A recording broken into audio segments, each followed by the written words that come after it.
नमस्कार. बाळाला ताप आला की सर्वच पालक घाबरून जातात. बाळाला मुलींना ताप आला की ते देखील किरकिर करायला लागतात, झोपून राहतात आणि त्यात जर कडक ताप असेल तर काय करावं ते कळत नाहीत. मग अशा वेळी घरातल्या थर्मामीटरने ताप मोजतात पालक आणि जास्त आकडा आला 100च्या पुढं की आणखी पॅनिक होतात आणि दवाखाना शोधत पळायला लागतात. बाळाचा ताप मात्र तसाच वाढत राहतो दवाखान्यात जाईपर्यंत.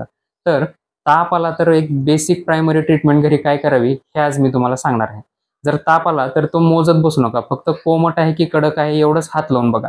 मोजून देखील आपण तीच ट्रीटमेंट देणार आहे. तर ताप जर बाळाला आला किंवा मोठ्या मुलींना आणि तो जर कडक असेल तर घरात एक नेहमी रिझर्व्ह तापेचं औषध ठेवा आणि त्या तापेच्या औषधाचा डॉक्टरांनी सांगितलेला डोस हा त्या बाळाला पाजून टाका.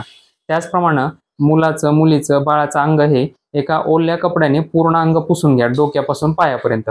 डोक्यावर नुसत्या पट्ट्या ठेवल्याने ताप कमी होणार नाही. छाती, पोट आणि पाठीला एक ओला टॉवेल गुंडाळून ठेवा.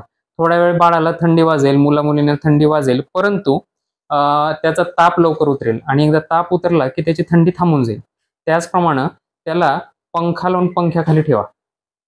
त्यामुळे काय होईल की शरीराचं तापमान लवकर कमी होईल आणि एकदा ताप बऱ्यापैकी कमी झाला की मुलीही शांत होतील आणि मग त्यावेळी त्यांना ताबडतोब दवाखान्यात तपासायला घेऊन जा.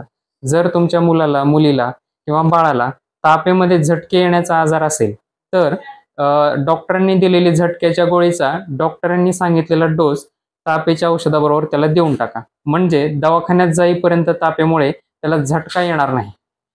धन्यवाद.